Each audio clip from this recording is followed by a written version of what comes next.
ውዶች እግረ መንገዳችሁን 54 ሰዓት ፎሎ ያላረጋችሁኝ እያረጋችሁኝ በእግራችሁ ለፉ። በመኪና አይደለም በእግራችሁ ማሮች።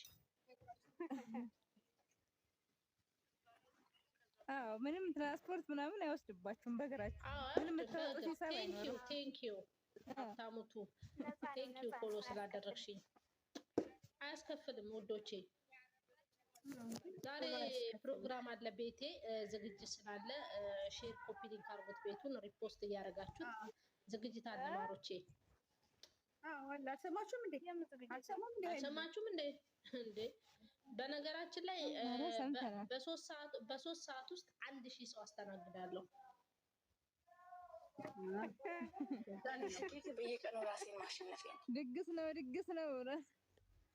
ድግስ ነው። ዛሬ ፋሲካ ነው። አዎ የምር እንደ ውሸት በጣም ይገርማል። ረሳሁት፣ አስታወስሽኝ። እንዴት ረሳህ? ቴንኪዩ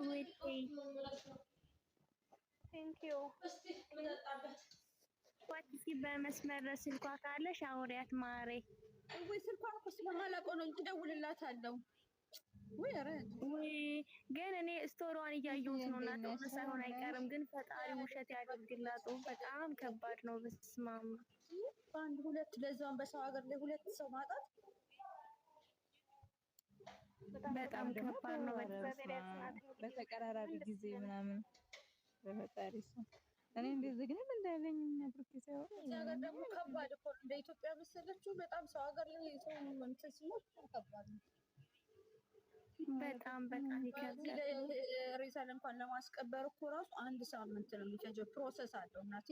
አዘንጠሽ አንቀባረሽ ሱፍ አስደርገሽ ምናምን ነው እኮ ነው ለሞተው ሰው ነው የሚደረገው እንዴ። ታዲያ በፊት የሚፈልገው አሁን ልብስ ራሱ አንዳንድ ሰው ሲናዘዝ ስሞት እንደዚህ አይነት ልብስ አድርጋችሁ ቅበሩኝ የሚላል። አንዳንዱ ከነ ወርቄ ቅበሩኝ የሚላል። በጣም ከባድ ነው። በስመ አብ በቀደም ቤቷ የሰራችው ቪዲዮ እናት ከሄደክ ለምን በምን ደስተኛ ትሆናለህ ብሎ በጣም ልብ የሚሰብር ነበረ። ግን በዚሁ ደግሞ አባቷ በጣም ይከብዳል። እናት ጅጅት ብላ ለምን በአንድ ጥርሷ አትኖርም? እንደ እናትማ ማንም ኧረ በጣም ህመም ነው። በስመ አብ እናትንማ የሚተካ ማንም የለም። በጣም ከባድ ነው። የቅመሜ እናት ደግሞ በዚህ አጋጣሚ አላገኘውሽም፣ እንኳን ደስ አለሽ። ባለፈው ቅር ብሎሽ አልቀረሽም እና እንኳን ደስ አለሽ ኮንግራ ብያለሁ። እሺ ነው የለችም መሰለኝ አላገኘኋትም። ውዴ ጊዜ እሷ ደገፍ ብላለች። ማሬ ነገርሽ ብዬ ነው በዛ። አይ በቃ ሪከርዴን ትሰማለች። እንኳን ደስ አለሽ። የእውነት እኔ ለአንቺ ደስ ብሎኛል ውዴ። በቃ አመፀኛዋ እንዴት ነሽ? እስቲ ፎሎ አድርጉ በሉ። ምንድነው ግን ፎሎ አድርጉ በሉ። እንዲህ ቁጭ ብላችሁ እናንተ ምን እንደምትሰሩት ገዝታ። እሺ ወዶች እዚህ ጋር 50 ሰዎች አላችሁ። ሳታያት ታውራ የምትባል ጀግና የስደት እህታችን ነች። የጨረቃ ፋሚሊ ምርጥ ዶክተር ማለት ነው። ስለዚህ ፎሎ አድርጓት። እሷ ቤት ስትመጡ ብዙ ጠቃሚ ትምህርት ታገኛላችሁ። በጣም ስማርት ነኝ። ስለዚህ ሁላችሁም ፎሎ አድርጓት። እሺ ወዶቼ፣ ይሄው ማሬ ማስታወቂያ ቻሌንጁን በማለት ቻሌንጅ ተሰጥቷት ነው። አሁን ሰላም የጨረቃ ፋሚሊ ሰላም ውዶቼ፣ ማሮቼ፣ ፍቅሮቼ 60 ሰው አላችሁ። ፎሎ ያላደረጋችሁኝ ፎሎ እያደረጋችሁኝ። እውነቴን ነው። ምክንያቱም ለእኔ ቢሳካልኝ ለእናንተ ተሳካላችሁ ማለት ነው። የሰው አስተሳሰብ ይሄ ስለሆነ ለማለት ፈልጌ ነው። እና ፎሎ አድርጉኝ ማሮቼ። እሺ ኤችፒ ቴንክ ዩ። ይሄው ባለፈው ማለት ነው። ለምን ጨረቆች ያልገባሽም ነበር ውዴ? መጨረሻ ላይ የለሽም ነው እንዴ? ማህሬ ይኸው ስልኩን ይዤ በቃ እንግባ ተባብለው ወረድን። ስልኩን ልክ እንደያዝኩት እንደዛው ይዤው ተኝቻለሁ። ማሬ እጄ ላይ ስነሳ እጄ ላይ ነው ያለው። ሳይሽ ማለት ነው የለሽም። የት ሄድሽ ነው እያልኩ ነው። እንቅልፍ ማለት ነው ውዴ። አሁን ራሱ ማለት ነው ንስካፌ ጠጥቼ ብገባ እንቅልፍ ውስጥ ይወስደኛል ማሬ። ችግር የለብኝም። ንስካፌ ቅድም ተናገርኩ እኮ አያመጣም ይላሉ። እንቅልፍ ማለት ምን ማለት እንደሆነ ታውቂያለሽ? ራስን ማሳመን ማለት ነው ውዴ።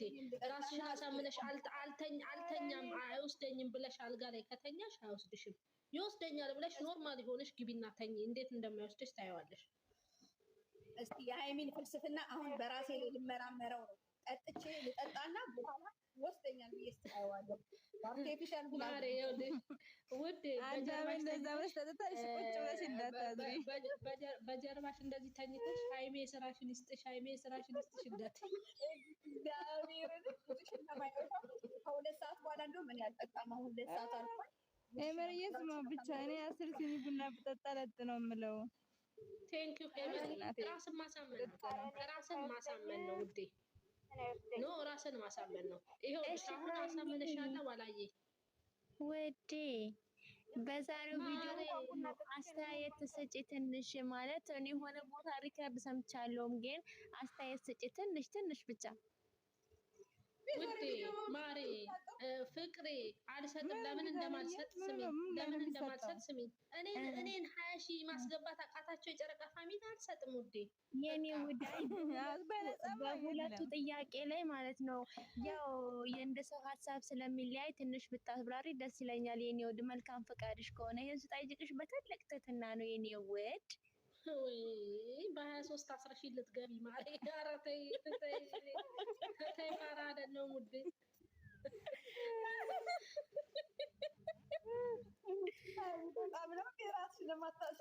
በጣም ነው መታገስ ዋጋ አለው። ራስሽን አታሳምኝና አንቺ ስትዞሪ ደሪ ገስት ለገስት እኔ ተኛለሁ ፍቅሬ። በቃ ህይወት ትንሽ ማብራሪያ ስጪ፣ የቅመሜና ስጪ፣ ወላንሳ ስጪ። ልቤን ያየሁት በእውነት ከፍቼው በእንቅልፍ ልቤን። አሁን ሃይሚ ታብራራልናለች። ኧረ ቢታንያ እያለሽ አይደለም። ቢታንያዬ የትኛውን ነው የምትፈልጊው? በልጁ ዙሪያ እና ያኛው በነገራችን ላይ እኔ ይኸውልሽ እንደ ቀልድ ነው እሱ ያወራው። ግን እኔ የአርሰናል ደጋፊ ኦር የሌላ ሰው ደጋፊ ሆኖ በሰርጉ ቀን የአርሰናልን ተይው፣ እሱ ችግር የለውም። እኔ በልጁ ጉዳይ አስተያየት ስጭና በዛ በብሩ ጉዳይ 10 ሚሊዮን ብር ሰጥተውክ እኔን ተዋት ቢሉ ትተውኛለህ እንዲህ ያለችው በጣም ጥሩ መልስ መልሷል። ደስ ብሎናል። እሱ ችግር የለውም፣ ኖርማል ነው፣ ግን ያስተምራል። በልጁ ጉዳይ ግን ትንሽ ሀሳብ ስጪ ልልሽ ነው ማሬ። የትኛው ልጅ ማሬ? አልገባኝም። በልጁ ምን እኔ ገብቶኛል። ቢታንያም እንዳለች ማለት ነው። አሁንም መውለዳችም ወይም አችንም ብዝባል ምን ታረጋለች? የተባባሉት ነው እኮ ለእኔ ማለት ነው። ትክክል ናቸው፣ ግን ሆነ ቦታ ላይ አይደለም በሴት ይከብዳል አሉ። እኔ ደግሞ አንድ ሰው ይችላል፣ ግን እባክሽ እምነታችን አንዳንዴ ይኸውልሽ ለፍቅር ብለሽ ራስሽን ስትሰጪ